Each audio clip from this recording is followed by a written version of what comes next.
Hello there, world of tankers, and welcome to the channel. I'm your host, Adrodals Blitz, and in today's video, I'll be playing and making a mini review on the VK90-01P. This is the Tier 10 German Collector Heavy Tank, a vehicle that features incredible frontal armor, a gun with 460 damage per shot, great penetration, even decent damage per minute and accuracy. It's got a lot of hit points, and overall, it really does not have a lot of weaknesses for how strong the strengths of this vehicle are. And that is why this vehicle absolutely sold out like crazy the first day it was released into the Blitz Fair auctions. I was incredibly surprised to see the tank was already gone because I had logged in about maybe 12 hours after the auctions had started.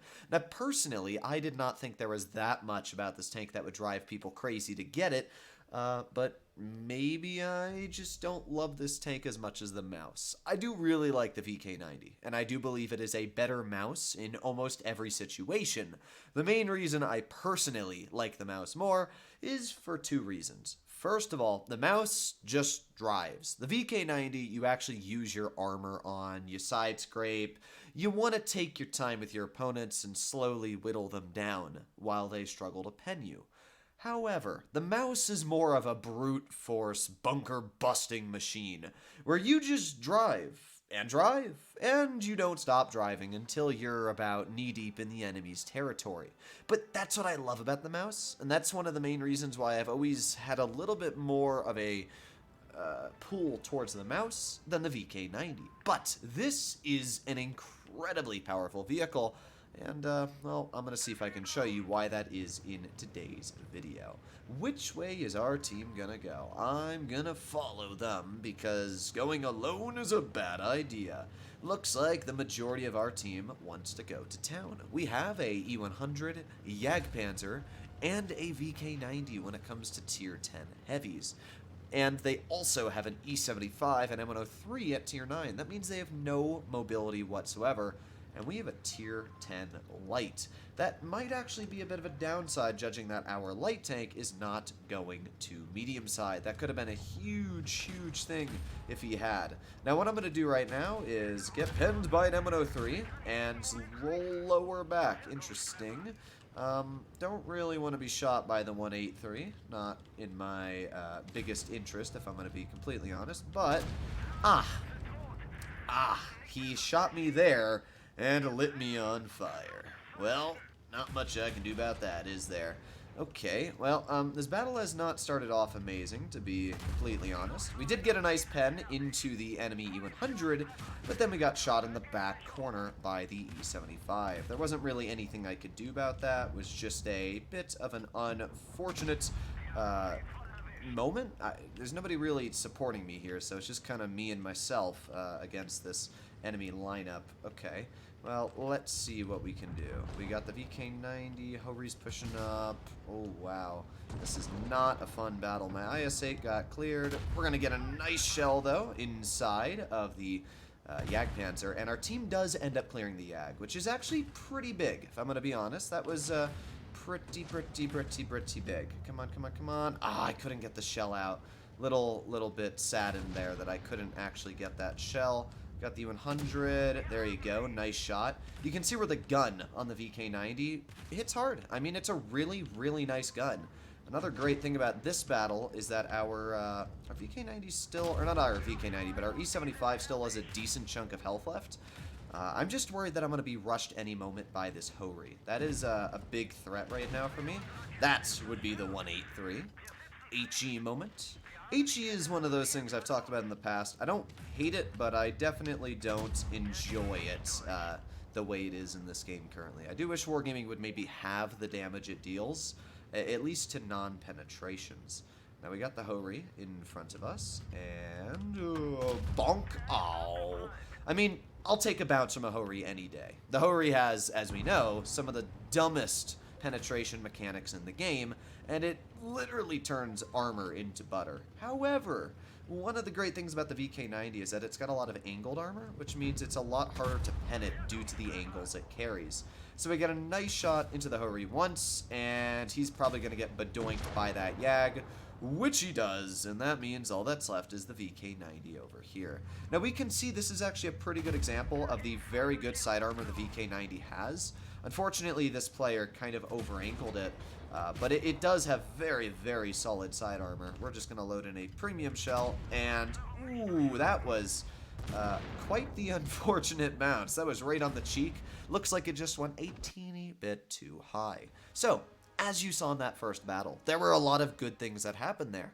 We were able to use the good gun and deal over 3,500 damage. We blocked 1,500, and we were able to come out with a victory in a very stressful situation. We had an E75, Jagdpanzer, 183, and what was it, E100 as well on our side? I mean, that was a really, really painful game, but we were able to work with our team.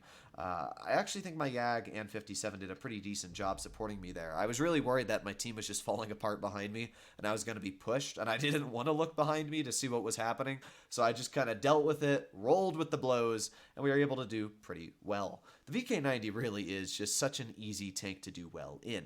Now, I should point out that while it is very strong, there are some weaknesses you should keep in mind. Gun depression over the front is very bad. I don't think it's terrible, but it's not good. It goes from like 6 degrees over the front to like 10 over the sides. If you angle it just right, you can have about 8 degrees of gun depression over the edges, still be impervious to most vehicles aiming at you, and actually be able to work hull down. It's a bit of an odd tank because you can actually reverse hull down it in a sense that because it's rear turreted, you can spin the turret around and then drive it reverse. And that actually does work, and I could do it on a map like this, which is Canyon, but I think that's a bad idea. I wouldn't do that, to be honest. What I'm going to do is go towards the factory, because that is really the main type of area you want to go. The enemy team has an IS-4, an IS-7, a Jagdpanzer, an E3, and a Super Conch when it comes to heavily armored vehicles. They have a 121B and a Sheridan when it comes to mobility. Now, I do like the way our team is playing, even though the enemy 121B appears to be something I'm going to have to fight in just a moment, and wow, that was a loud explosion, holy. But, yeah, we are definitely going to have to fight that 121B in a moment, but I'd much rather fight the 121B than have my mediums fight, because I feel like it's just a lot easier for me to deal with these kind of things. Alright, so there we have the IS-7, and let's load a premium shell to confirm that as a penetration. There you go, get a nice bounce from the IS-7 as well. Now we're going to pull on up over here, and this is where the fantastic side-scraping capabilities of this tank come into play. I mean, you really just cannot pen the VK90 in a side scrape. I'm going to just go back to this, and you can see, I mean, this is where that Super Conch's like, I don't know what to do. I don't know what to do, man. Well, he didn't know what to do, and now he's not going to do anything. Now, we did get shot, and I don't even know where we got shot, but somewhere, and it hurt a little bit, but nothing we can't handle. We're men, and we're gonna drive over here. We got a little assistance damage from our team. Sheridan gets bonked again, and boop, there you go. Long live the enemy Sheridan. Now we got the IS-4 over here. I was about to jump off, but I saved myself at the last seconds, because this IS-4, he's got a lot of juicy HP on him that I wouldn't mind taking at all. So I'm just gonna back up to here. This should hopefully hide my lower plate, which it did, as we saw. And then you'll notice that as long as I angle the tank towards the side, I can actually use my gun depression. So you can see over the sides I have good gun depression, but over the front I don't have enough gun depression to shoot the IS-4. So that is something that you should keep in mind about this vehicle, is that gun depression-wise, it's not the best, but it's also not the worst as long as you angle it correctly. So we're going to back up this way, that way I don't get shot in the side of the turret, as you saw me get shot earlier.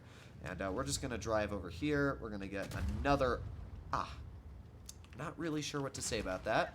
Unfortunately, it looks like I just over-angled the tank a wee bit too much. So let's aim in here and this time pen the shell. It looks like my 100 may have ditched me, which honestly kind of sucks. There you go. Another nice bounce. And with that, we're going to aim in on the IS-4's lower plate again. There you go. Another nice slap. And with that, this IS-4 is not enjoying this at all. I'm going to try and pretend like I'm over-angling the sides again. You can see he's aiming at my sides more than my front. And with that, we're just going to aim in on his lower plate. And let's just let premium. Doesn't really hurt to load premium anyway. We'll still clear him. With that, we've dealt 3,800 damage this battle so far. We still do have 600 health left, which means I can take a shell from a vehicle like this IS-7.